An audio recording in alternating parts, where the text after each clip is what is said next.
American സൈന്യത്തിന്റെ 250-ാം വാർഷിക ആഘോഷത്തോടനുബന്ധിച്ച് വാഷിംഗ്ടണിൽ ഒരു വമ്പൻ സൈനിക പരേഡ് ഒരുങ്ങുകയാണ്.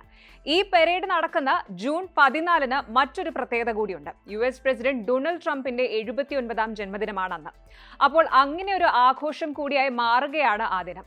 പതിറ്റാണ്ടുകൾക്ക് ശേഷം രാജ്യ തലസ്ഥാനം കാണാൻ പോകുന്ന ഏറ്റവും വലിയ സൈനിക പ്രദർശനങ്ങളിൽ ഒന്നായിരിക്കും ഇത്. ടാങ്കുകൾ, ഹെലികോപ്റ്ററുകൾ, വിന്റേജ് യുദ്ധവിമാനങ്ങൾ, ആയിരക്കണക്കിന് സൈനികർ, അങ്ങനെ എല്ലാം ഈ വമ്പിച്ച പരേഡിന്റെ ഭാഗമാകും. USA ടുഡേയുടെ റിപ്പോർട്ട് അനുസരിച്ച് വാഷിംഗ്ടണിലെ കോൺസ്റ്റിറ്റ്യൂഷണൽ അവന്യൂവിൽ വെച്ച് ഈസ്റ്റേൺ ടൈം വൈകുന്നേരം 6:30-നാണ് ഈ ആഘോഷം നടക്കുന്നത്.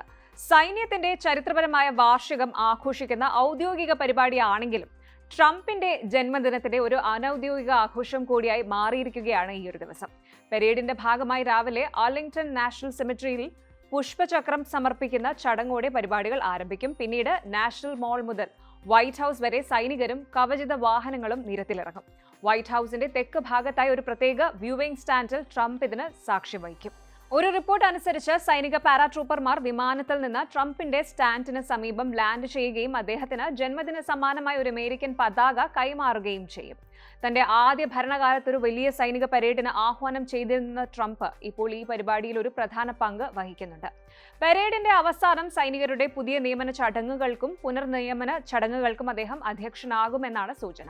ഈ പരേഡിൽ 7500 സൈനികർ പങ്കെടുക്കും. 28 M1 എബ്രാംസ് ടാങ്കുകൾ, 28 ബ്രാഡ്ലി ഇൻഫൻട്രി ഫൈറ്റിംഗ് വെഹിക്കിളുകൾ, 4 Paladin howitzers, Apache, black hawks, ചിനുക്കൂസ്റ്റ് ഉൾപ്പെടെ 50 സൈനിക ഹെലികോപ്റ്ററുകൾ എന്നിവയെല്ലാം അണിനിരക്കും.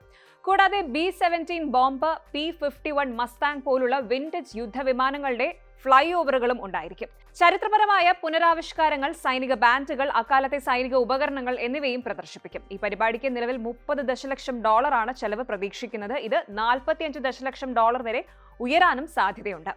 ഈ പരേഡിനെ കുറിച്ചും ട്രംപിന്റെ പങ്കാളിത്തത്തെക്കുറിച്ചും വിമർശനങ്ങളും ഉയർന്നിട്ടുണ്ട്. ഇതൊരു ദേശസ്നേഹപരമായ പ്രദർശനമാണോ അതോ രാഷ്ട്രീയ പ്രദർശനമാണോ എന്ന ചോദ്യങ്ങൾ ഒരേ സമയം ഉയരുന്നുണ്ട്. പ്രസിഡന്റ് തന്റെ പ്രതിച്ഛായ വർദ്ധിപ്പിക്കാൻ പരേഡ് ഉപയോഗിക്കുകയാണെന്ന് വിമർശകർ ആരോപിക്കുന്നു. എല്ലാ വിമർശനങ്ങൾക്കും ആരോപണങ്ങൾക്കും ഇടയിൽ ലോകത്തിലെ ഏറ്റവും മികച്ച സൈന്യത്തിനുള്ള ആദരവാണിതെന്ന് ട്രംപ് വാദിക്കുന്നു. ഇനി ഈ പരേഡിനുള്ള ടിക്കറ്റുകൾ പരിമിതമാണ്. സൗജന്യ ടിക്കറ്റുകൾക്കായി ഇപ്പോൾ പൊതുജനങ്ങൾക്ക് രജിസ്റ്റർ ചെയ്യാവുന്നതുമാണ്. സൂര്യാസ്തമയ സമയത്ത് ആസൂത്രണം ചെയ്ത ഗംഭീരമായ വെടിക്കെട്ട് പ്രദർശനത്തോടെ സൈനിക അഭിമാനത്തിന്റെ ദിനം ട്രംപിന്റെ ശൈലിയിലുള്ള ഒരു സ്പർശനത്തോടെ അവസാനിക്കുമെന്നും പ്രതീക്ഷിക്കുന്നു. US ആർമിയുടെ 250-ാം വാർഷികം അടയാളപ്പെടുത്തുന്നുണ്ടെങ്കിലും അവിചാരിതമായി US പ്രസിഡന്റ് ഡൊണാൾഡ് ട്രംപിന്റെ 79-ാം ജന്മദിനത്തിലും ഇത് വരുന്നു എന്നതിനാൽ ഈ പരിപാടിക്ക് ഒരു പ്രത്യേക പ്രാധാന്യം കൈവന്നിട്ടുണ്ട്. ദശാബ്ദങ്ങൾക്കിടെ തലസ്ഥാനത്ത് നടക്കുന്ന ഏറ്റവും വലിയ സൈനിക പ്രകടനങ്ങളിലൊന്നായിരിക്കും ഈ പരേഡ്.